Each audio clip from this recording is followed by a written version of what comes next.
आज का विषय हमने सिलेक्ट किया है भारत विभाजन विभीषिका। इसके पहले एक सत्र हमने लिया था महाराजा छत्रसाल पर।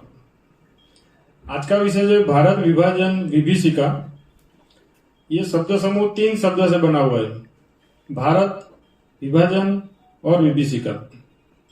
वैसे तो हम जानते हैं भारत का अर्थ, विभाजन का अर्थ, विभीषिका का अर्थ, परंतु यहाँ पर जो भारत विभाजन विभीषिका पूरा शब्द समूह एक साथ में देखा जाए तो तीनों शब्द के अर्थ बदल जाते हैं और पूरा एक शब्द समूह का अर्थ भी पूरी तरह से बदल जाता है।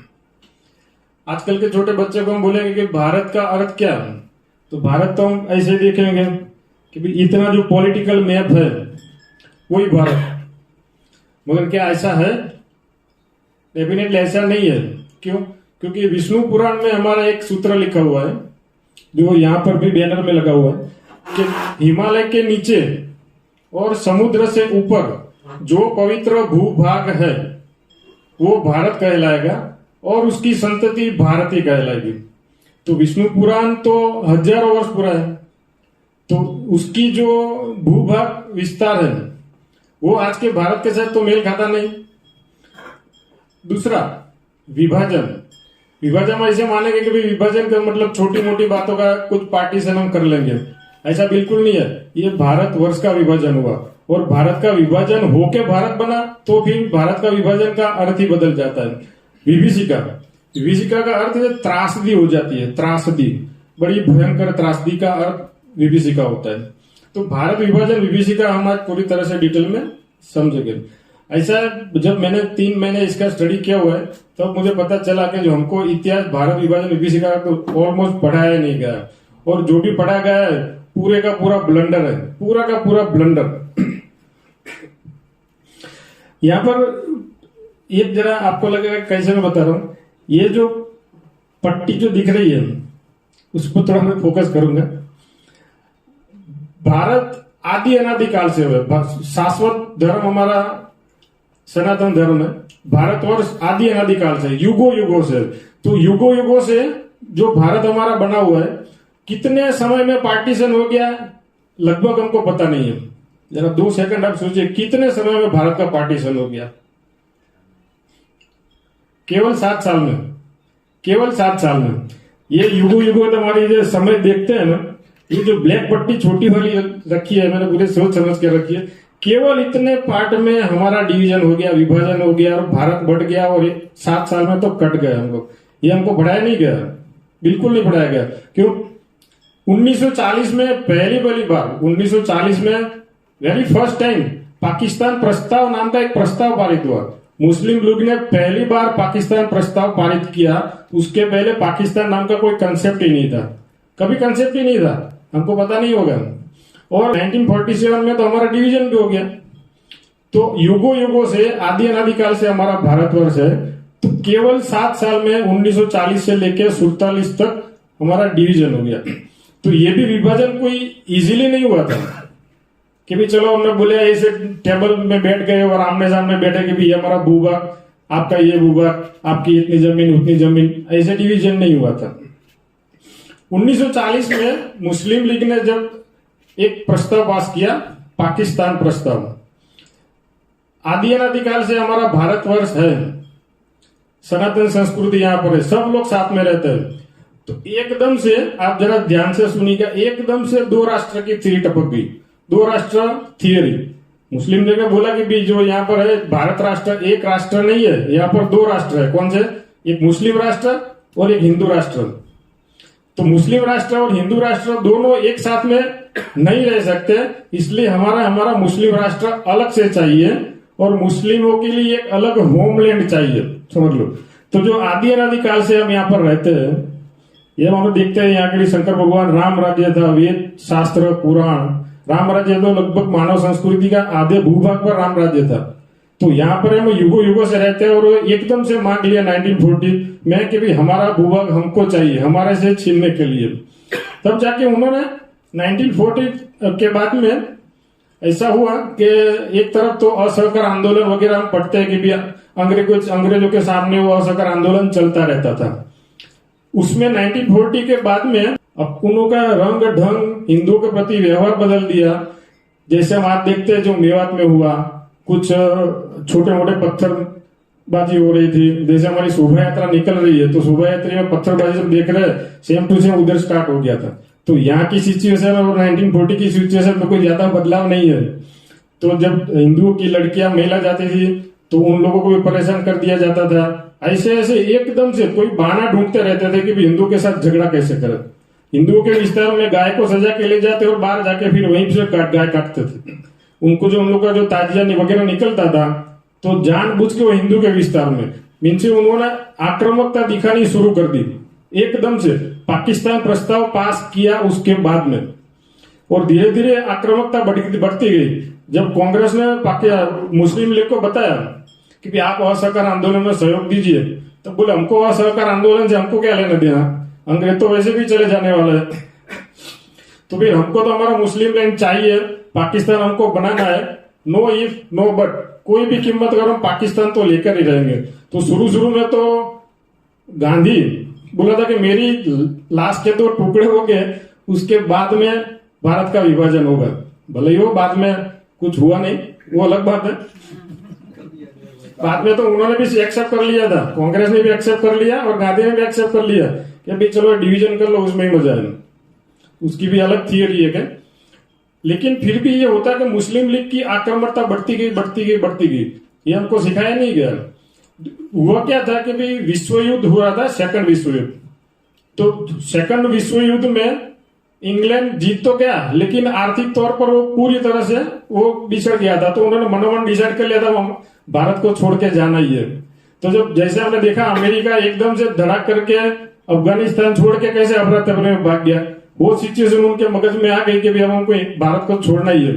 तो मुस्लिम लीग ने अपनी आक्रामकता इतनी बढ़ा दी कि 1946, ये तारीख जरा ये साल याद रखना, 26 जुलाई 1946 में मुंबई में मुस्लिम लीग ने एक दूसरा प्रस्ताव पास किया। अब तक तो क्या छोटे मोटे दंगे हो रहे थे, मुंबई में 1946 में यह प्रस्ताव पास हुआ कि हम सीधी कार्यवाही करेंगे, डायरेक्ट एक्शन डे। अब हमको लगेगा डायरेक्ट एक्शन डे क्या है, ये सीधी कार्यवाही क्या है। तो सीधी कार्यवाही का अर्थ यह था कि तुम एकदम डायरेक्ट बात करो तो सीधी कार्यवाही का अर्थ हिंदुओं का विनाश, हिंदुओं को मारो काटो, जितने भी अत्याचार करो, क्योंकि सीधी तरह से तुमको पाकिस्तान दे नहीं रहे थे। तो एक सीधी कार्यवाही डायरेक्ट एक्शन डे मनाने का एक प्रस्ताव पास हो गया। जैसे ऐसे कैसे कार्यक्रम चलते, मीटिंग में एक समिति बनाई गई, सीधी कार्यवाही को कैसे हम आगे ले जाए। अब जो सीधी कार्यवाही बोल रहा हूं आपको ऐसा लगेगा वो कोई छोटा मोटा सीधा कार्यक्रम, ऐसा नहीं था। सीधी कार्यवाही समिति ने एक पूरा एजेंडा बनाया, कैसे कार्यक्रम की रूपरेखा लेनी है, कब कैसे हमको भारत के 2 टुकड़े करके पाकिस्तान बना देना है। इसमें सीधी कार्यवाही में जो उर्दू में सब लिखा हुआ था उसका टाइप करके पूरे भारत में सब मुसलमानों को दिया गया। इसमें कुछ टॉपिक आपको मैं बताऊं तो एक तो पहला तो यह था कि सभी मुस्लिम लीग के जो कार्यकर्ता है उनको पाकिस्तान के लिए मर मिटना चाहिए। दूसरा, पाकिस्तान हम ले लेंगे, उसके बाद में हम हिंदुस्तान भी ले लेंगे, हिंदुस्तान की संस्कृति, हिंदू संस्कृति को नष्ट कर देंगे। कोई भी हिंदू के साथ में मुस्लिम लीग का कार्यकर्ता कुछ खरीदी नहीं करेगा। जैसे बोलते हैं ना, कोई व्यापारिक संबंध कुछ खरीदी बर्दी करना नहीं है। हिंदू महिलाओं को प्रताड़ित करना है, उसका अपहरण करना है और फिर इसको मुस्लिम में कन्वर्ट कर देना है। कांग्रेस के कार्यकर्ता बड़े नेता को 1 महीने में एक कार्यकर्ता को मारना है। दूसरा कि भी इंटरनेशनल लेवल का सपोर्ट मुस्लिम रियासतें थी, जैसे नवाब थे हैदराबाद के, भोपाल के, तो ऐसे लोगों को फॉरेन इंटरनेशनल सपोर्ट भी लेना था। तो ऐसा सब कुछ करके हिंदू संस्कृति को नष्ट करने के लिए, हिंदू की संख्या घटाने के लिए ये पूरा का पूरा दस्तावेज तैयार कर दिया था। इसमें हुआ है कि भी मुस्लिम युवक और युवती दोनों को ट्रेनिंग भी देनी है, ऐसा भी ये दस्तावेज में प्रस्ताव पास कर दिया गया। तो ये सीधी कार्यवाही डायरेक्ट एक्शन डे 16 अगस्त 1946 में डिक्लेयर हुआ। हम देखते हैं कि आजाद कब हुआ, 15 अगस्त 1947 को। उसके 1 साल एग्जैक्ट पहले 16 अगस्त 1946 को डायरेक्ट एक्शन डे मनाने का प्रस्ताव पास किया। तो ये डायरेक्ट एक्शन डे क्या था, उसमें जो बोला ना कि भाई हिंदुओं को मारो काटो कुछ भी करो। जिन्ना का एक स्टेटमेंट था कि अब हमारे पास में पिस्तौल आ गई है और हम चलाने की कंडीशन में आ गए। एक दूसरा कई सारे नेताओं तो बोला कि भाई हम इतना हिंदुओं पर अत्याचार करेंगे, इतना अत्याचार करेंगे कि चंगेज खां भी शर्मा जाएगा। चंगेज खां के अत्याचार तो हम जानते हैं, चंगेज खां भी शर्मा जाएगा। एक लोग बोलता था कि हम जो वैधानिक कानूनी जो कार्यवाही हम नहीं मानेंगे, हम शस्त्र चला के भी भारत ले लेंगे। दूसरा बोला कि भाई हम अहिंसा में तो मानते ही नहीं है, आप मानते हो मानते रहो, हम तो किसी की भी हिंसा किसी भी हत्या कर सकते हैं। ऐसा स्टेटमेंट पब्लिकली लेके मुस्लिम लोग को उसके दे दे। उसके बाद में एक ट्रेनिंग कैंप पूरे भारत में बनाया गया, मुस्लिमों को 2-2 महीने की ट्रेनिंग, इसमें मुस्लिम युवक भी कुछ ट्रेनिंग देते थे शस्त्र सरंजाम चलाने की, मुस्लिम यूथों को भी ट्रेनिंग देते थे और तैयार करके। और दूसरा ये भी था कि जहां जहां मुस्लिमों की बस्ती ज्यादा थी वहां पर शस्त्र बनाने का भी फैक्ट्री बना ली और वहां पर जो शस्त्र बनेंगे वो पूरे भारत में डिस्ट्रीब्यूट कर दिए जाएंगे, करते थे भी थे। और डायरेक्ट एक्शन डे 16 अगस्त 1946 में सबसे पहले शुरू हुआ कलकत्ता में। कलकत्ता में ये जो आप जरा पिक्चर जो दिखता हुआ आप देखो, मुस्लिम लीग की रैली है, हजारों मुसलमान वहां गए थे, हजारों मुसलमान। सब लोगों को ऐसा रेडिकलाइजेशन कर दिया गया, तो ये हजारों की भीड़ रेडिकलाइज होने के बाद में कलकत्ता में निकल गई। मानसिक तौर पर भी ट्रेनिंग दी गई थी, शारीरिक भी ट्रेनिंग दी गई, शस्त्र चलाने की भी ट्रेनिंग दी गई थी। कलकत्ता में हजारों हिंदुओं को 2 दिन तक मारते रहे, 2 दिन तक मारते काटते रहे। कुछ यहाँ पर हम देखते हैं, देखो ये पूरा पिक्चर आपको दिख रहा होगा। लाशें पड़ी थी रास्ते में, लाशें बिछी हुई थी, कोई फूल फूल बिछे नहीं थे, हजारों लाशें पड़ी थी, हजारों। तब तक ना तो कांग्रेस बीच में आया ना तो गांधी बीच में आए। 2 दिन बाद में ये जो दिख रहा है गोपाल पाठा, एक व्यक्ति गोपाल पाठा, कई लोग जानते हो कई लोग नहीं जानते। उनको उस टाइम में कलकत्ता में कोई इतना मान सम्मान नहीं देते थे, उनकी मटन की शॉप थी, मटन की। तो ये तो जब ऐसा भयंकर दृश्य कलकत्ता में देखता रहा तो उससे रहा नहीं गया। और हिंदुओं तो जो धनवान थे सब भागते रहे, पढ़ने लिखने वाले सब भागते रहे। ये गोपाल पाठा ही अकेला था कि जिसकी एक छोटी सी कोई पार्टी बनाई थी, 500-600 लोग को लेके फिर दूसरे 2 दिन में पूरा पिक्चर उल्टा कर दिया। लगभग 20,000 लोग कलकत्ता में पहले 2 दिन हिंदू मारे गए और बाद में 2 दिन के बाद में ये गोपाल पाठा ने पूरा पिक्चर ही बदल दिया। तब जाके कांग्रेस बीच में आ गई, गांधी बीच में आए और वो कलकत्ता में सेटअप करवा दिए। तो ये सीधी कार्यवाही रुकी नहीं। तब जाके नोआखली, ये यहाँ पर आपको मैप दिखेगा, ये बांग्लादेश है, बांग्लादेश के एकदम कोने पर ये नोआखली है। नोआखली में हिंदुओं की पॉपुलेशन ओनली 20% थी, खाली 20% थी। और ये विस्तार इतना मतलब इंटीरियर है कि वहां पर 20% हिंदुओं को जब मारा काटा अत्याचार किया, तो लगभग 20 दिन के बाद में तो कलकत्ता में पहली बार न्यूज आया कि भी हिंदुओं को वहां मारते हैं, काटते हैं, अत्याचार करते हैं। 20 दिन बाद में तो वहां पर पहली बार न्यूज आया। और ये नोआखली का इंसिडेंट तो बना है ना, वो कभी सनातनी को भूलना नहीं चाहिए। क्यों? इतने अत्याचार हुए कि छोटी छोटी बालिकाओं का धर्म परिवर्तन करा के कोई बूढ़े के साथ में शादी करा देते थे, जो महिलाओं की सामने उनकी पति की हत्या कर देते थे, और जो पति की हत्या करते थे उसके साथ में ही वो महिला की निकाह पढ़वाते थे। और ऐसा तो हजारों उदाहरण थे। सब सारे मकान जला दिए, प्रॉपर्टी छीन ली गई, सामूहिक अत्याचार किए गए और लाशें हजारों पड़ी थी। तो ऐसा जब बाहर ये विभत्स वातावरण के बाद जब माहिती आई तो गांधी जी ने क्या बोला पता है कि भी हिंदुओं, आप सामने हिंसा मत करना, अपने प्राण का बलिदान दे देना। और महिला को ऐसा बोला कि भी आप भी प्रतिकार मत करना, आपको ऐसा लगता है कि आप पर अत्याचार होने वाला है तो अपनी जीभ खुद काट लेना, अपनी जीवा काट के अपने प्राण त्याग कर देना, लेकिन सामने प्रतिकार मत करना। अब जब यहाँ पर देखते हैं माँ काली का फोटो, जो नर मुंड राक्षसों के नर सर काट के वो माला पहनती है, दुर्गा पूजा विशेषतर बंगाल में होती है। वही बंगाल में जब गांधी ऐसा बोलते हैं कि महिला अपने प्राण त्याग कर दो, अपनी जीभ काट के अपने प्राण त्याग कर दो, लेकिन हिंसा मत करना। तो जो ये जब बाहर आई तो सब लोग गांधी का बहुत विरोध होता। यहाँ पर बताया नहीं हमको। थोड़ा कम कर देना, इसे पेट्रोल प्योर कर दे। तो कलकत्ता और नोआखली दोनों जगह पे हजारों हिंदू मारे गए और भयंकर अत्याचार हो गए। तो ये सीधी कार्यवाही का पार्ट था। सीधी कार्यवाही समझते जो पूरा प्रस्ताव पास किया था वो सीधी कार्यवाही का ही पार्ट था। फिर वो रुके नहीं, बंबई में भी ये सीधी कार्यवाही का फिर ऐसा ही अत्याचार हुआ। वहां पर तो 200-400 लोग मरे। उसके बाद में जब नोआखली का भयंकर अत्याचार हुआ ना, तो बिहार में अभ्यास करने लगे थे कि भी अब बिहार में ही सबको मारना है। तो बिहार वाले तो क्या थे, सब पहले से जाग गए। तो जब मुस्लिम वहां पर आक्रमण करने गए तो बिहार वाले ने पहले से ही पूरा खेल उल्टा कर दिया। लगभग 5,500 मुसलमानों को काट दिया और सामने हिंदू मरे सिर्फ 200। उसके बाद में उत्तर प्रदेश में भी एक ऐसा ही ये लोग सीधी कार्यवाही किया। ऐसा कुछ जो ठराव पास किया था प्रस्ताव सीधी कार्यवाही का, वो प्रस्ताव पर ही ये लोग सब कार्य कर रहे थे। क्यों? पाकिस्तान बनाने के लिए। फिर उत्तर प्रदेश में एक हिंदुओं का धार्मिक त्योहार आया, उसमें भी मुस्लिमों का दाव उल्टा पड़ गया। वहां पर भी हिंदुओं ने उत्तर प्रदेश में भी उल्टा गेम कर दी, बराबर। उसके बाद में एक बॉर्डर पर सीधी कार्य एक छोटा सा गांव था, वहां पर भी केवल 5% हिंदू थे। 5% हिंदुओं को साफ कर दिया गया। इतने सब प्रयोग करके हमारे एक आदरणीय नेता हमको बताते हैं कि भी ये जो शाहीन बाग में वो संयोग नहीं प्रयोग है। हमने सुना ये संयोग नहीं, ये प्रयोग है। ऐसे प्रयोग वो लोग करते रहे सीधी कार्यवाही के आधार पर। हजारों लोग मारे गए। कलकत्ता में तो क्या हुआ था, जो सीधी कार्यवाही में डायरेक्ट एक्शन डे था ना, वहां का चीफ मिनिस्टर मुस्लिम था, सोहरावर्दी। सोहरावर्दी ने क्या किया, कलकत्ता में 24 पुलिस स्टेशन आते थे।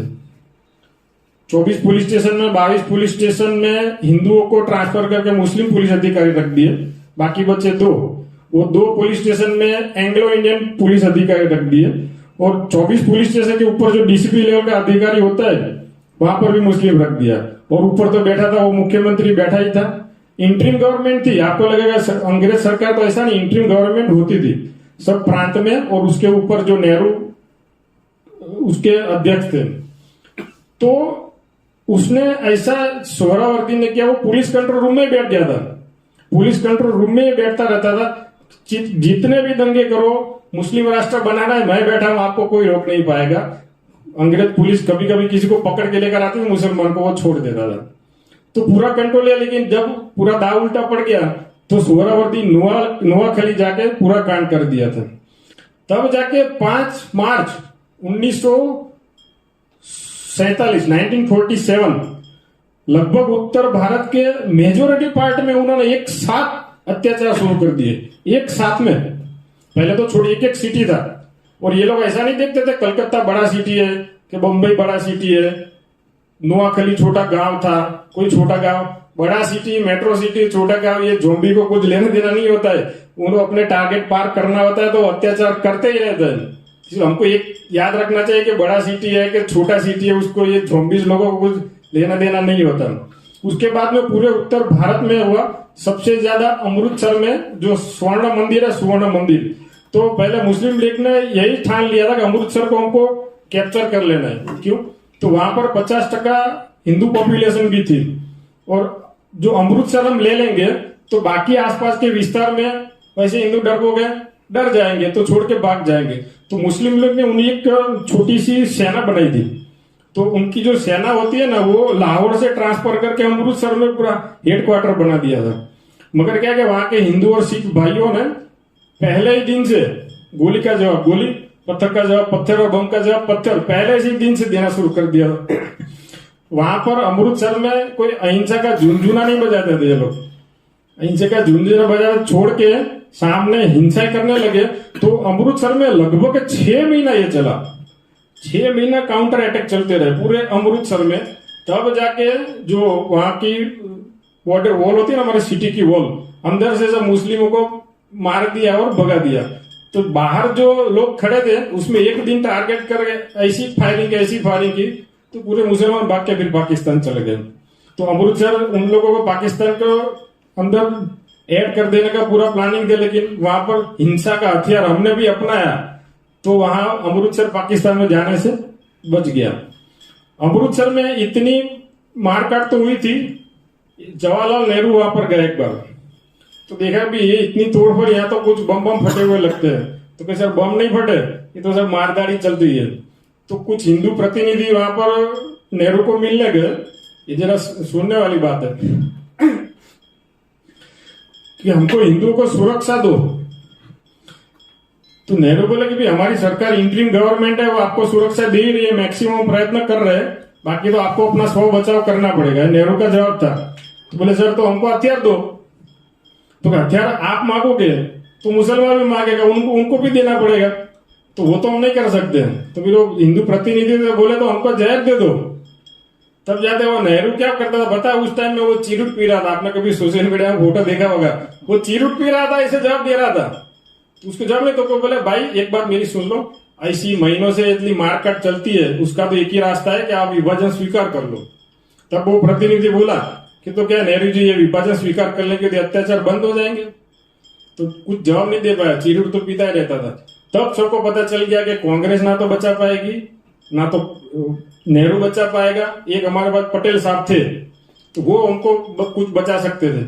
तब हिंदू कम्युनिटी को पता चल गया कि हमको ये सब कुछ जो करना है वो करना है। तब जाके एक लॉर्ड माउंटबेटन लास्ट वाइसरॉय था, हमको वो पता है। तो 3 जून 1947 को एकदम से उन्होंने 15 अगस्त को भारत का पार्टीशन हो जाएगा ऐसे डिसाइड। ओनली 72 डेज हमको दिए, कितना 3 जून 1947 में डिक्लेरेशन हो गया कि 72 दिन के बाद भारत का पार्टीशन हो जाएगा। उसके पहले यह तय किया गया था कि 1948 जून में भारत का पार्टीशन होगा। माउंटबेटन ने पूरा खींच लिया और 72 दिन में भारत का पार्टीशन हो जाएगा ऐसा डिक्लेयर हो गया। तो जो पाकिस्तान विस्तार, बांग्लादेश विस्तार जो थे मुस्लिम मेजोरिटी वाले, वहां के हिंदुओं के पैर के नीचे से जमीन निकल गई कि भी अब जाएंगे तो कहाँ जाएंगे।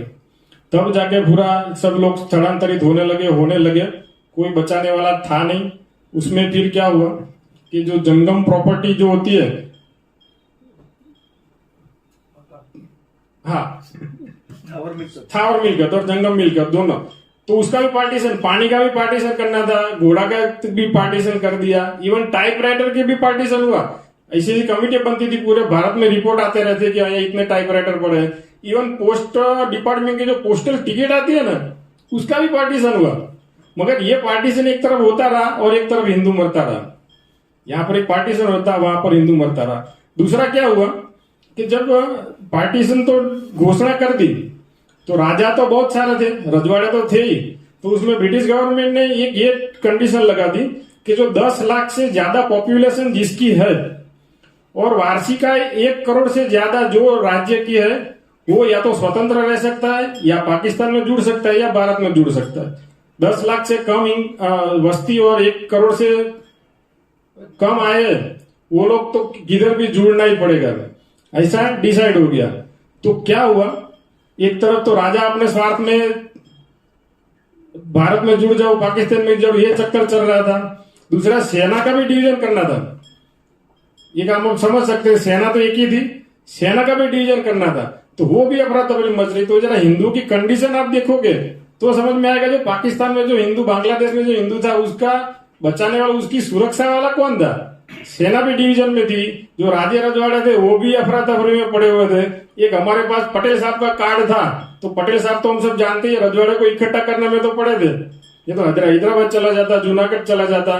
दूसरी तरफ नेहरू और गांधी थे, अहिंसा का झुंझुना बजाने की बात करते रहते थे। बोला आप उधर ही रहो, यहाँ पर मत आओ हिंदुओं, पाकिस्तान से भारत में मत आओ, उधर ही रहो, कुछ करते। लेकिन लोगों ने मानना बंद कर दिया था। तब जो अत्याचार वहां पर हुए, मुस्लिम लीग तो डायरेक्ट बोलती थी कि भाई हम हिंसा तो करते ही रहेंगे, आपको अहिंसा जितनी करनी है वो करते रहो। तब जाके कुछ हम घटनाएं जो बुक में लिखी हुई, लगभग लाखों घटनाएं बनी हुई। बाहर जो ये सुअरों की भीड़ होती थी हजारों में, और हिंदू कम्युनिटी जो गांव में रहती थी, तो तब जाके मरना ही था उन लोगों को, तो कि अब तो जीने वाले तो है ही नहीं, बराबर। तो फिर बाहर ये भेड़ियों की भीड़ है हजारों की, तो क्या करेंगे? तो मारना काटना शुरू कर देंगे। हिंदू ऐसे पुरुष बोले कि हम मारना काटना शुरू करेंगे, तो महिलाओं का क्या होगा? महिलाओं जो है, छोटी बच्चियां वगैरह, तो महिलाओं से मीटिंग करके बोलती थी कि पहले आप, दूसरा कोई रास्ता तो है नहीं, तो आप पहले करो हमको मार दो, पहले हमको मारो, तो जो माँ अपने बेटे को बोलती है कि बेटा मुझे मार दे, बहन अपने भाई को बोलती है कि पहले मुझे मार दो, पत्नी अपने पति को बोलती है कि मुझे मार दो, तो ऐसा हुआ भी, समझ लो। हम ऐसा हिंदू संस्कृति में एक छोटी चींटी मच्छर भी नहीं मारते, वहां से ऊपर से बोला जा रहा था कि आप हिंसा मत करना, अब जाके हमारी महिलाओं को मारने के लिए हमको शस्त्र उठाने पड़े। तो ऐसी अहिंसा मानने का क्या अर्थ, और मारा भी। और इसमें मारने में आप जरा देख लो कि बाहर हजारों की ये भेड़ियों की भीड़ थी, कभी भी गांव में आ सकती थी। जो महिला को तुरंत ना मार दिया गया, मारने का भी समय नहीं था, मारने का भी जो अंदर भेड़ी आ गया तो उठा के ले जाएंगे, ऐसी भयंकर दशाएं थी। एक पुरुष को घर में कई महिला होती तो कई लोगों को मारना पड़ा, काटना पड़ा। कैसे मारेंगे? गला दबा के मारेंगे, तलवार से मारेंगे, पेट्रोल पेट्रोल छांट के मारेंगे, मरे, लेकिन मरे। मारा, काटा, छोटी छोटी बच्चियों को काटा, तो छोटी बच्ची को कैसे काट सकते हो? तलवार के घा मारे, बराबर। कुछ ऐसे उदाहरण है कि वो जो 5-6 महिलाओं को मार काट के जो भारत में पहुंच गया, यहाँ पर वो पागल हो गया और पागल होके वो मर गया। तो ऐसी तो लाखों घटनाएं चल रही थी, लाखों, क्योंकि 1 करोड़ तो वैसे ट्रांसफर हुए थे, लाखों हिंदुओं की हत्या हुई थी। एक एक घटना का वर्णन हो नहीं सकता, लाखों घटना ऐसी हो रही थी।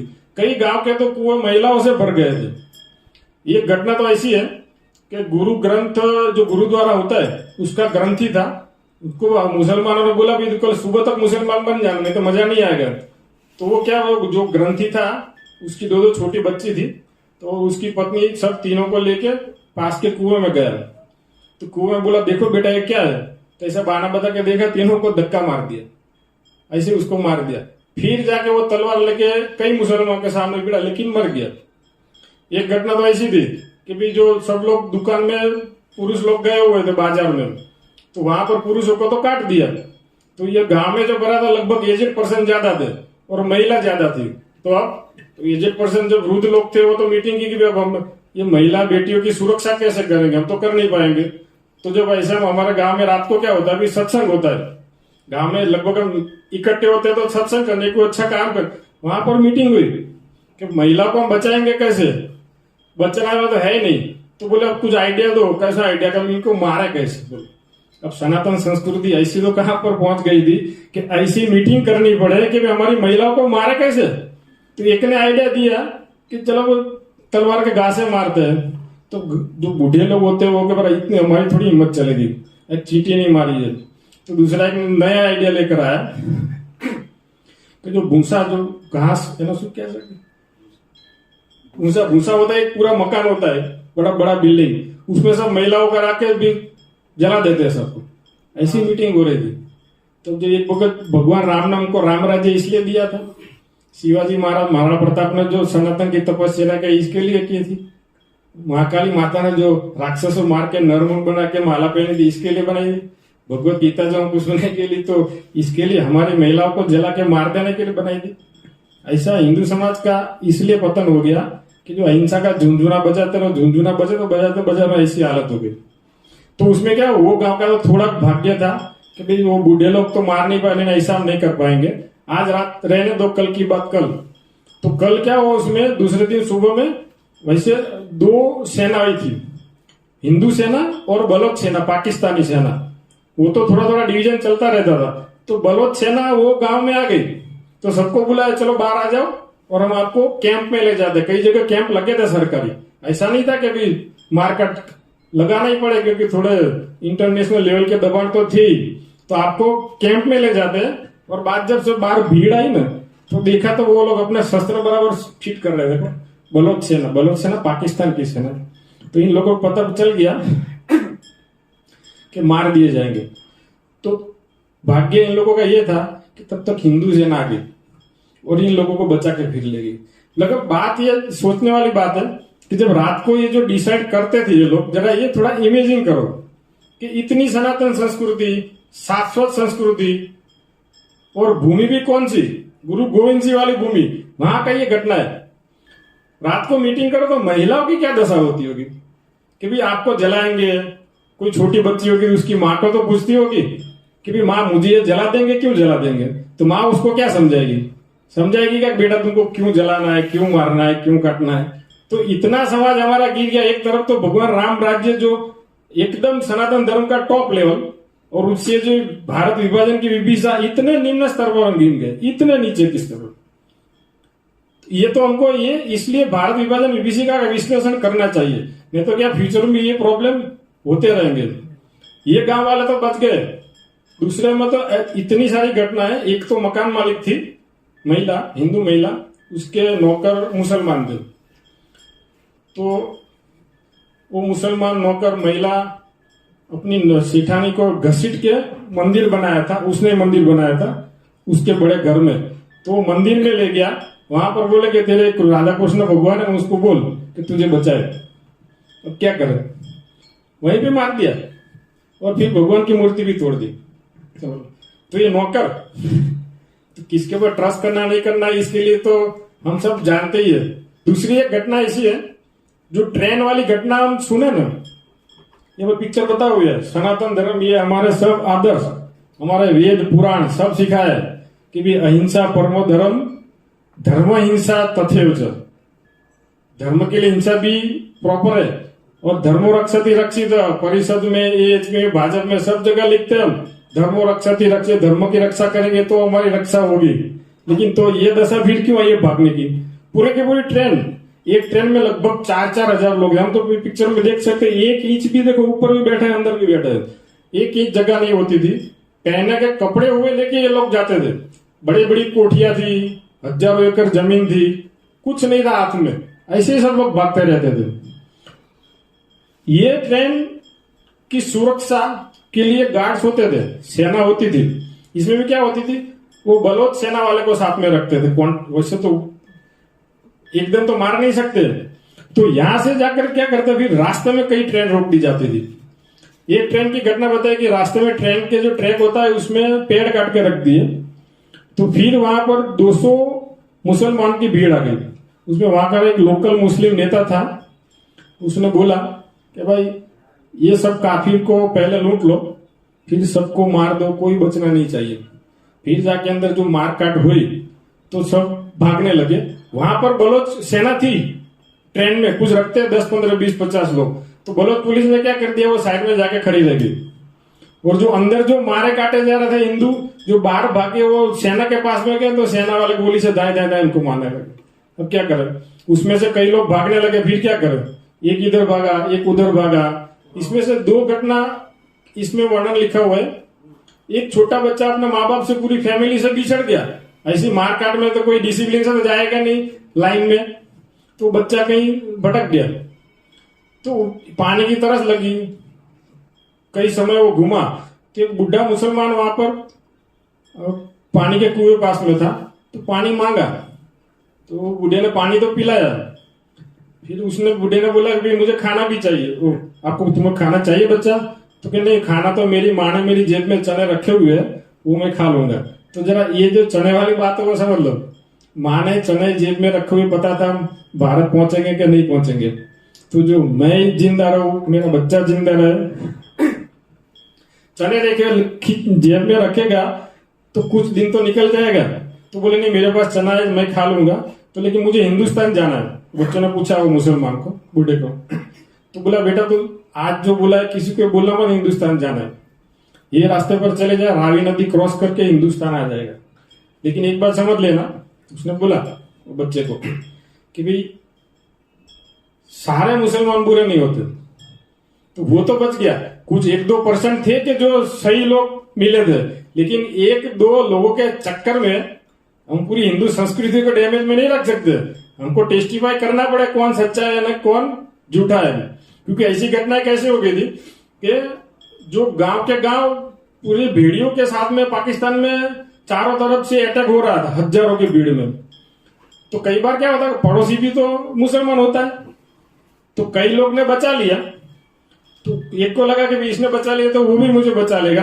तो आप बता के सीन देखो, तो जो ऐसे मुसलमान बोलो मेरे घर में आ जाओ बच जाओगे, वहां पर की क्या सिनारियो हुआ कि 25-50 लोग वो रूम में ठहर गए। फिर रात को हजारों की भीड़ आती है। अब वो बोलता है तुम्हें कन्वर्ट होना पड़ेगा। तब आप हिंदुओं की जरा एक कंडीशन समझो सनातनी जो होता है ना, वैसे सीधी साइड एकदम नॉर्मल कंडीशन में नहीं मारा जाता। ये जो पिक्चर आपने, मैंने जो एक घटना वर्णन की, थोड़ा जरा सोचिए, कोई सुरक्षा नहीं थी तब जाके हिंदू मरता है। ये जरा ये सोचने वाली बात है। नहीं तो हिंदू सनातनी जो होता है ना, शाश्वत सर्व शक्तिशाली होता है, वो मरता नहीं। क्या सुरक्षा में था? एक बात समझ लो, जो कोई वो मुस्लिम पाकिस्तान के घर में बैठा बोलता तुम्हें कन्वर्ट होना पड़ेगा, बाहर हजारों की भीड़ है, उसके बाद में सुरक्षा क्या?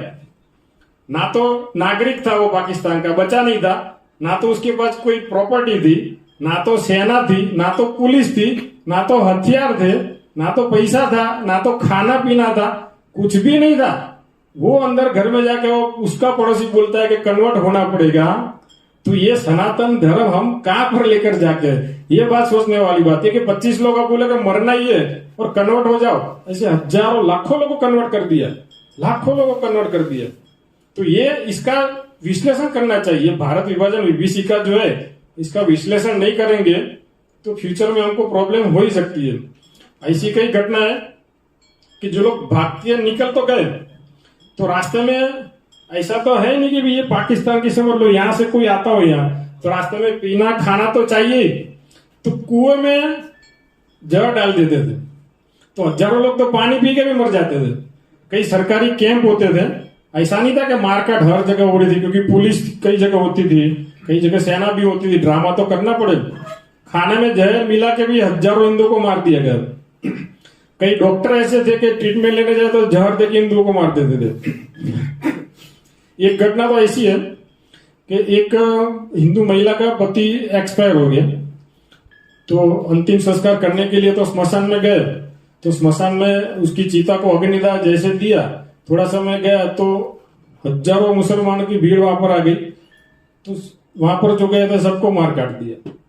और ये जो महिला है, उसके जो कुछ गहने पहने होंगे तो उसकी नाक काट के और कान काट के गहने, पता नहीं उसको छोड़ दिया। तो अग्नि संस्कार के समय भी ऐसा कौन सा धर्म आता है कि वहां पर आपको हत्या करनी पड़े? और ऐसे भीड़ियों के साथ में हम ऐसा सोचेंगे हम हमेशा सुखी रहेंगे और हमेशा भाईचारा रहेगा, तो ये तो हमारे से ज्यादा कोई मूर्ख हो नहीं सकता। कि यहाँ पर एक लिखा हुआ है, सठम प्रति साठ्यम, जो दुष्ट होता है उसके साथ दुष्ट का ही व्यवहार करना ही पड़े। हर जगह भाईचारा, हर जगह दया नहीं चलती। तो वो महिला स्मशान में, सोचो उसके पति तो वहां पर चिता तो जलती, आधी जली थी, सारे संबंधी मार दिए गए, चिल्लाती चिल्लाती रोती रोती घर आई। तो उसकी मानसिक दशा क्या होगी? अपने बच्चों को लेकर किधर भी भाग के कोई कैंप में पहुंची। एक तो दूसरी घटना ऐसी है, जो ट्रेन में जो बताई, जो छोटा बच्चा गया था वही ट्रेन में एक महिला भागी, घायल तो हो गई थी। वो भागते भागते भागते उसको पता चला कि पाकिस्तान में तो मारे जाएंगे, तो इसकी विडंबना देखो, वो गूंगी बन गई और पागल बन गई। ड्रामा ऐसा किया कि वो गूंगी हूं, पागल हूं, तो कई दिनों तक तो पाकिस्तान में गूंगी और पागल बनते बनते बनते घूमी।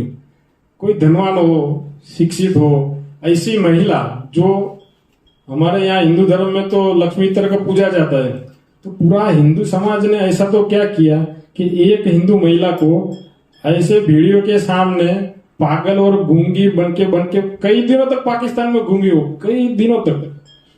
उसको डर था कि भी जान तो जाए आत्मसम्मान का क्या होगा। तो पागल और गूंगी महिला हमारी महिलाओं को बनना पड़े, तो पूरा हिंदू समाज कितना नीचे गिर गया है। ये जरा विश्लेषण वाली बात है। और ये भारत विभाजन विभीषिका इसलिए नहीं भूलनी चाहिए कि हमने तो कोई पाप किया नहीं था कि भी पाकिस्तान तो मांगा था। किसने मांगा था? मुसलमानों ने। हम तो बोलते हैं भाईचारा में रहो। लाखों हत्या क्यों हुई? पाकिस्तान बनाने के लिए। और देखने वाली बात क्या है कि 3 जून को तो डिक्लेयर हो ही गया था कि पाकिस्तान बनेगा। तो अब जरा लॉजिकली विचारो, जो पाकिस्तान बनने का अनाउंसमेंट हो ही गया था, कांग्रेस इवन गांधी ने भी एक्सेप्ट कर लिया था, जनता ने भी मान लिया था, तो फिर ये मारकाट क्यों हुई? जरा ये 2 सेकंड सोचने वाली बात है। जब अनाउंस हो ही गया पार्टीशन का, जब आप 1940 में बोले कि हमको पाकिस्तान अलग चाहिए, नहीं तो मारेंगे काटेंगे, चलो वो भी नहीं लॉजिकली, लेकिन अनाउंस हो गया, उसके बाद में ये सब अत्याचार हुए, उसके बाद में लाखों लोग मर गए। 3 जून जब डिक्लेरेशन हुआ कि पाकिस्तान बनेगा, भारत बनेगा, तब तक 2 लाख लोग मारे गए थे। 3 जून के बाद 15 अगस्त तक 10 लाख लोग मारे गए थे। जब डिक्लेयर हो गया है कि पाकिस्तान बनेगा, फिर भी लाखों लोग मारे गए। 15 अगस्त के बाद में भी अत्याचार चलते रहे। 1948 के जनवरी तक, तब तक 20 लाख लोग मारे गए। तो जब आप बोलते हो कि मुझे पाकिस्तान चाहिए, इसके लिए हम सीधी कार्यवाही करेंगे, इसके लिए हम इतना अत्याचार करेंगे कि भी चंगेज खां भी शर्मा जाएगा, तो एक बार 3 जून 1947 में डिक्लेयर हो गया, तो ये क्या चल रहा था, इसका तो विश्लेषण हमको करना ही पड़े। जब आपने मांगा वो मिल गया, तो फिर मारकाट क्यों? केवल पाकिस्तान बनना टारगेट नहीं था, ये मान के चलना पड़े, क्योंकि अभी भी घटनाएं सब देखो मेवात में चल रही है और कई सारे इंसिडेंट बन रहे हैं। मेवात में भी बना लगभग 2000, जो मैं माहिती सही हो, हजारों महिलाओं को मंदिर में सुरक्षा लेनी पड़ी।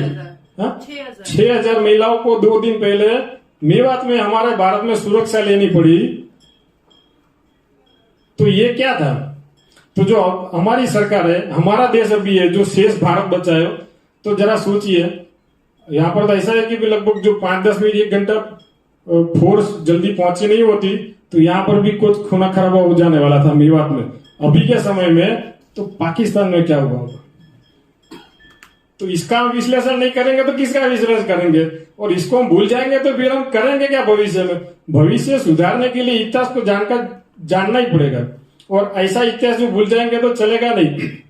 दूसरी एक ट्रेन की ये घटना है कि एक ट्रेन पूरी कट गई, जैसे लैंग्वेज लिखी है कि पूरी ट्रेन कट गई, जैसे पतंग कटते ऐसा बोलते हैं ट्रेन। मैं तो एक बार पढ़ा था, मुझे लगा ट्रेन कट गई मीन्स वो बीच में से वो ट्रैक कट गया होगा।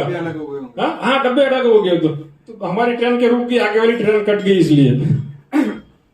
तब दूसरा इंसिडेंट पता चला, ट्रेन कट गई मतलब जो बैठा था ना ये सब हिंदू सारे कट गए। तो ये ट्रेन, और इजीली ऐसा नहीं, कई लोग बातचीत करते थे ट्रेन कट गई, ट्रेन कट गई, ट्रेन कट गई। तो ट्रेन जो शिवाजी महाराज, महाराणा प्रताप, गुरु गोविंद जी, ऐसे लोगों के देश में हम ऐसे इजीली एक्सेप्ट कर ले कि हमारी आगे वाली ट्रेन कट गई। लिखा है अंदर कि हमारी आगे वाली ट्रेन कट गई, इसलिए हमारी ट्रेन यहाँ पर रुक गई। एक इंसिडेंट इसमें ऐसा है कि कई बार पूरी ट्रेन नहीं काट सकते थे, तो उसमें क्या हुआ कि एक मुसलमान आया और एक छोटे बच्चों को दूसरे डब्बे से उठाकर लेकर आया। वो छोटे बच्चे को बड़ा छुरा पेट में जोर से घुसा दिया और घुमाया, ऊपर यहां तक आ गया, फिर उसको हाथ से पकड़कर जोर से पटक के प्लेटफॉर्म पर मार दिया। तो ये किसी माँ की घटना बताई हुई, जो उसका बच्चा छोटा था, वो माँ ने बताई वो घटना इसमें लिखी हुई है कि बेटा तू छोटा था तो मैं ये देख के तो मेरी चीख निकल जाती थी, मैं जो चिल्लाती ना तो पता नहीं वो पागल तुझे भी उठा के लेकर मार जाता। तो बच्चे को भी नहीं छोड़ते थे। अच्छा, पाकिस्तान आपको लेना है तो आपको मिला है, तो आप बच्चे को मारने की क्या जरूरत? एक से नहीं रुका, दूसरा बच्चा उठा के लेकर उधर ही मारा। ये तो एक उदाहरण। फिर जो दूसरा उदाहरण था, एक ट्रेन पूरी कट के गई। ये लोग क्या करते थे, पहले हजारों लोग पुलिस वाले बुला कर लेकर या तो प्लेटफॉर्म पर मार देते थे या तो रास्ते में। एक व्यक्ति का तो अंदर क्या कि 11 से 14 लोग की फैमिली थी, वो तो छोटा बच्चा था, कोई मेहता नाम का है। उसकी फैमिली में से सुनील दत्त जो है ना, उनकी कम्युनिटी से अभी। तो ये जो मेहता बता रहे कि भाई पहले ट्रेन में से हमारे पास में शस्त्र ले लिए। अभी बात समझ लो, कई लोग के पास शस्त्र थे। अब ट्रेन कहां पर थी? पाकिस्तान की भूमि पर थी हमारी भूमि, ट्रेन पाकिस्तान में थी। बोला अब ये शस्त्र है ना, आपकी प्रॉपर्टी नहीं है, अब पाकिस्तान की भूमि पर हो, तो ये शस्त्र हमको दे देना जो आपको जाना है, तो नहीं तो मरो। तो शस्त्र पहले ले लिए। अब एक बात समझो, आप ट्रैक पर ही हो, ट्रेन में ही हो, बाहर निकलोगे तो मारे जाओगे। शस्त्र तो ले लिया। फिर पुलिस वाले बोलते हैं कि हम सेना को बुला कर लाते हैं। फिर भीड़ियों की भीड़ आती है। ये एक जो मेहता करके जो व्यक्ति है, उन्होंने बताया कि पहले लूट लिया, बाद में लगभग 400-500 महिलाओं को बाहर रख दिया एक कॉर्डन करके। बात तो कहाँ जाएगी कि मेरे 11 और 14 फैमिली में से लगभग 2-3 बच्चे, बाकी सबको काट दिया। मेरे चाचा ने मुझे बचा लिया, एक मुझे नीचे रख, तो मेरा सर भी पूरा, कपड़े मेरे खून से रंग गए थे, चाचा भी मारे गए। तब जितने लोग बचे 4000 में से लगभग 3500 मारे गए। और 3,500 जो 500 लोग जो थे ना, उसमें से जो लाशों के ढेर के नीचे जो बैठे दब गए थे ना, वो थे। या तो बेहोश हो गए थे, या तो कुछ बचने के लिए नीचे रह गए थे, वो लोग थे। जब पूरी ट्रेन कट के जाती थी, कई ट्रेन के पीछे लिख दिया जाता था कि नेहरू और पटेल को पाकिस्तान पार्टीशन का तोहफा। ट्रेन के पीछे लिखा हुआ था नेहरू और पटेल को पाकिस्तान बना उसका तोहफा। एक तो घटना है, 2 लोगों ने बताया भी है, मैंने देखा है। एक बोला कि ट्रेन कट के जा रही थी पाकिस्तान से, तो वहां से नेहरू और गांधी को तो बताया, तो बोले नहीं ऐसा नहीं होना चाहिए।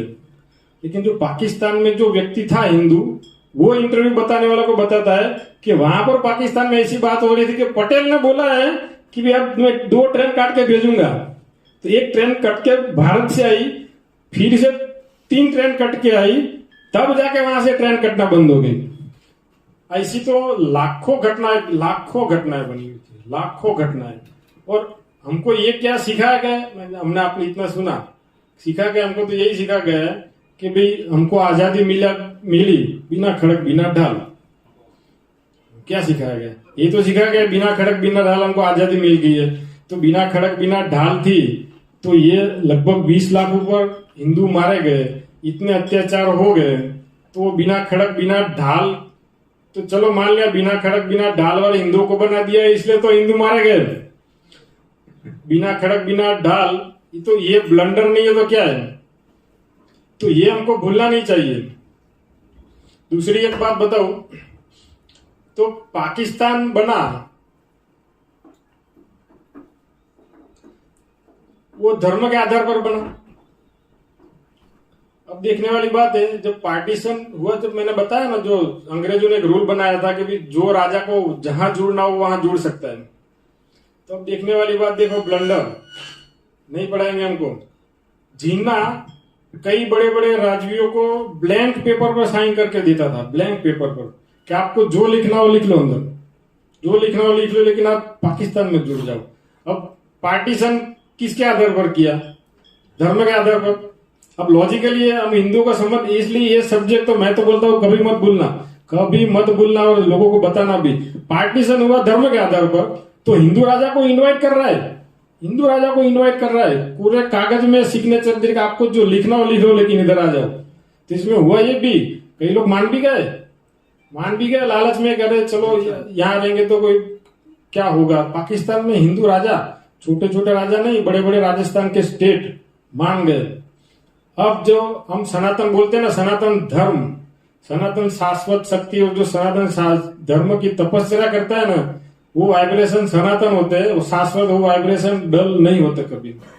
एक राजा था मेवाड़ का, मेवाड़ नरेश, यहाँ पर फोटो रखा हुआ है, मेवाड़ नरेश भूपाल सिंह। उस टाइम राजे रजवाड़ा एक एसोसिएशन था, नरेंद्र मंडल करके एक एसोसिएशन था। तो उस टाइम भोपाल का नवाब प्रमुख था। तो जिन्ना ने और भोपाल के नवाब ने मिलके सब हिंदुओं को लालच दी, कई लोग जुड़ भी गए। तो भोपाल और पाकिस्तान के बीच में भोपाल को जुड़ना हो तो बीच में जो स्टेट आते हैं उनको तो जोड़ने पड़े, सीधी सी बात है। तो दूसरे लोग मान गए। अब बात अटक गई मेवाड़ में। तो मेवाड़ तो किसका स्टेट था? महाराणा प्रताप का। तो मैंने जब बताया, जो शाश्वत सनातन शक्ति होती है, उसकी साधना जो करते हैं, उसके वाइब्रेशन कभी डल नहीं होते, वो तो शाश्वत ही होते हैं। तो सब लोग लॉलीपॉप के चक्कर में आ गए। और एक बात जरा देखो, दूसरे लोग को जीना बोलता था, कुछ भी बोलता था, मिल भी सकता था, लेकिन मेवाड़ नरेश के सामने अंदर लिखा है, मेवाड़ नरेश को मिलने की ना तो वो नवाब की हिम्मत थी, ना तो जिन्ना की हिम्मत थी, मिलने नहीं जा सकते थे उसको। मेवाड़ नरेश को महाराणा प्रताप दूर की बात है, इसको मिलने नहीं जा सकते थे। ऐसा महाराणा प्रताप का तब उनके वंशज में था।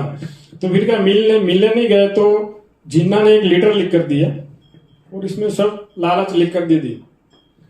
तो मेवाड़ नरेश ने एक पत्र लिख के जवाब दे दिया कि मैं कौन होता हूं, कहां जुड़ू कहां ना जुड़ू। मेरे पूर्वजों ने उस समय ही तय कर दिया था कि मुझे कहां जुड़ना चाहिए। मेरे पूर्वज कौन? महाराणा प्रताप। हम तो जानते हैं घास की रोटी खाई हो तब जाके हम लोग बचे हुए। जो मेरे पूर्वज उधर थोड़े भी डगमगाए, ये लेटर में लिखा हुआ है कि मेरे पूर्वज थोड़े भी डगमगाए होते ना, तो और हैदराबाद से ज्यादा स्टेट तो अकबर हमको, मेरे पूर्वज को देने वाला था। महाराणा प्रताप को अकबर जो सरेंडर महाराणा प्रताप हो जाते ना, तो अकबर उसको खुशी खुशी बहुत बड़ा राज्य दे देने वाला था। तो ये नवाब को और जिन्ना को लेटर में मेवाड़ नरेश भोपाल सिंह ने लिखा, तो मेरे पूर्वज थोड़े डगमगाए होते ना, तो हैदराबाद से बड़ा स्टेट वो मेरे लिए छोड़कर जाते थे। उन्होंने छोड़ा नहीं, हाँ तो मैं मांगूंगा। यहाँ पर मैप है, ये देखो जब पार्टीशन था तो ये हैदराबाद कितना बड़ा स्टेट है, ये कोई छोटा, मैप से देखो तो हैदराबाद बहुत बड़ा और मेवाड़ इतने कंपेरिजन में बहुत छोटा स्टेट था। ये तो पटेल साहब ने था जो जूनागढ़ और हैदराबाद बचा लिया। तो ये जवाब सुन के अब तो मेरे पूर्वज ने तय कर दिया है, तो मैं अब जुड़ूंगा हिंदुस्तान में। तो जरा ये जो एक तरफ तो ये सब भागते रहे लोग, ये मारे काटे जा रहे हिंदू, और दूसरी तरफ ये हमारे सब आदर्श महाराणा प्रताप ने जो तपश्चर्या की, वो वाइब्रेशन मेवाड़ पूर्वज उनके मेवाड़ नरेश के पास रहे तो मेवाड़ बच गया, और मेवाड़ जुड़ा नहीं। तो पता चल गया मेवाड़ तो पाकिस्तान में जुड़ने वाला नहीं है, तो पूरी सिस्टम उनकी फ्लॉप हो गई। तो बाद में भोपाल नरेश नवाब को भी और सबको भारत में जुड़ना पड़ा।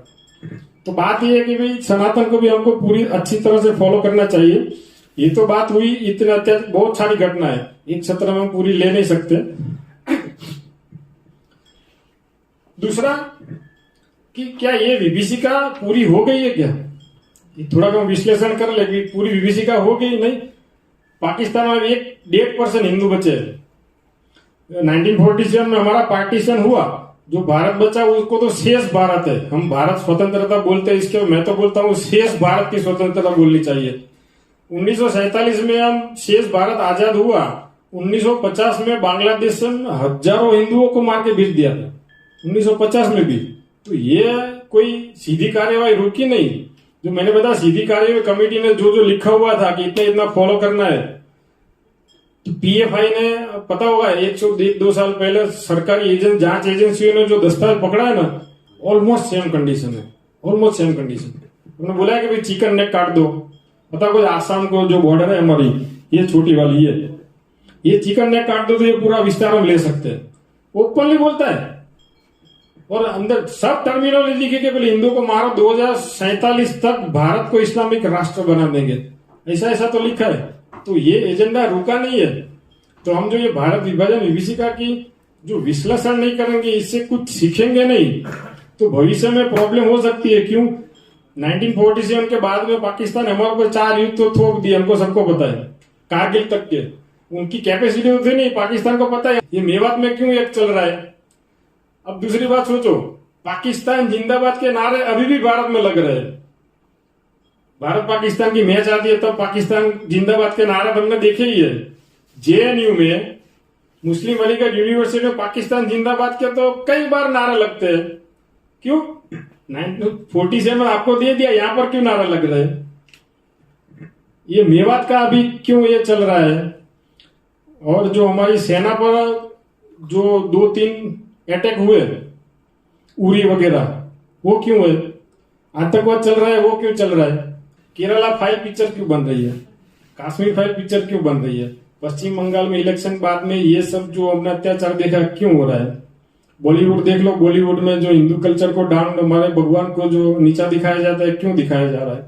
तो इतनी सारी घटनाएं हम देखेंगे ना, तो भविष्य में हमको तो ये विभीषिका का विश्लेषण करना ही पड़ेगा। नहीं तो भी ये आप देख लो, ये जो आदि अनादिकाल से चला है, सबसे ज्यादा पोर्शन ये 7 साल में मारे गए।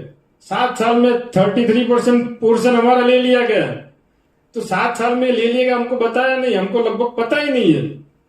इतना शक्तिशाली समाज को 7 साल में बांट दिया और पूरा भूभाग ले गया, और हमको पता भी नहीं है, और हम फिर से भी भाईचारा के चक्कर में लगे हुए हैं। तो ये कोई अच्छी बात नहीं है। भविष्य में ये हमारा अभी का भारत, भविष्य में ये भारत बना है, हमको ये सोचना चाहिए।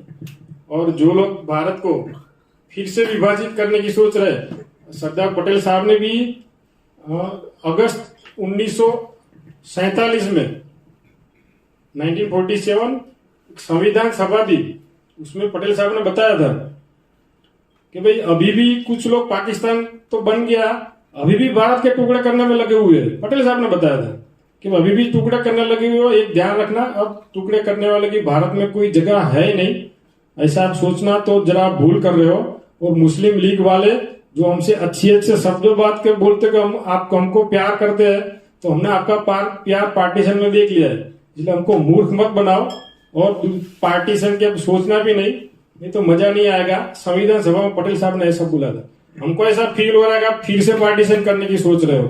तो जब उस टाइम पार्टीशन हो गया तो पटेल साहब जो संविधान सभा में बोलते हैं, अमेरिका का एक्स प्रेसिडेंट हमने सुना लगभग 15 दिन महीने पहले, ओबामा, पता है लगभग ओबामा बोला कि भी जो लघुमती समाज पर अत्याचार हो गए तो भारत का पार्टीशन हो सकता है। अब अमेरिका का एक्स प्रेसिडेंट तो वो ऐसे तो बोलेगा नहीं, हिंदू पर अत्याचार हो रहा है तो कुछ बोलते नहीं है। अमेरिका का एक्स प्रेसिडेंट बोलता है कि भी फिर से पार्टीशन हो सकता है। इसलिए हमको ये ध्यान रखना पड़ेगा कि भारत 1947 के बाद में फिर से पार्टीशन नहीं होगा, ऐसी पॉसिबिलिटी होने वाली शक्यता तो है, 0 से ऊपर तो है ही। इसलिए हमको जागना पड़े, नहीं तो प्रॉब्लम क्या होगी। 7 साल में ले गए, 7 साल में।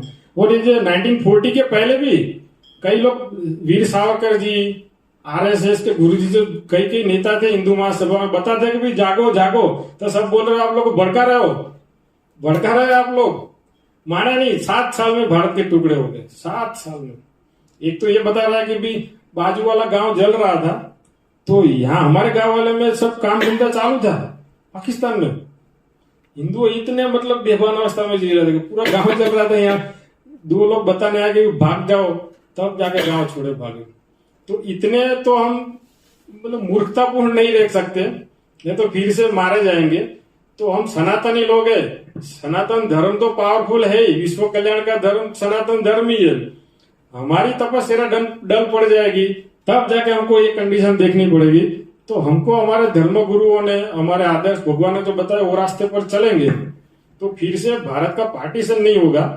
और जैसे बराक ओबामा बोलता है कि पार्टीशन, बराक ओबामा को वोट लेने की जा रहा था तो जेब में से सबको बता रहा था कि देखो मैं हनुमान जी की मूर्ति, सब जगह बता रहा था। लगभग कहीं को पता नहीं होगा मैं हनुमान जी को मानता हूं, तो बराक ओबामा बोल सकते भी जो हनुमान जी की मूर्ति वहां रखी है ना, वहीं से भी सनातन प्रकट होगा।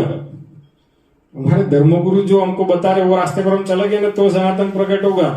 हमारी भगवत गीता से सनातन प्रकट होगा, महाराणा प्रताप शिवाजी महाराज की गाथाओं सुनेंगे ना उससे सनातन प्रकट होगा, सुदर्शन चक्र से सनातन प्रकट होगा, कुरुक्षेत्र पानीपत के मैदान से भी सनातन प्रकट होगा, और हमारे सारे तीर्थ क्षेत्र से भी सनातन प्रकट होगा, भगवत गीता और हर शास्त्र से सनातन प्रकट होगा।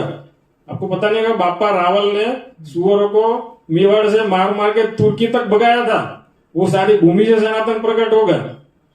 हिंगराज माता हमारा शक्तिपीठ है पाकिस्तान में, वहीं से सनातन प्रकट होगा। हम सनातनी जो जागेंगे ना तो कण कण से और क्षण क्षण से सनातन प्रकट होगा। तो हम तो बोल सकते भी रोक सको तो रोक लो, सनातनी जागेंगे, हिंदू इकोसिस्टम मजबूत होगा तो अखंड भारत बनेगा और पूरे विश्व में अनंत काल के लिए, पूरे विश्व में अनंत काल के लिए सनातन ही सनातन होगा। जय श्री राम। बहुत बहुत साधुवाद।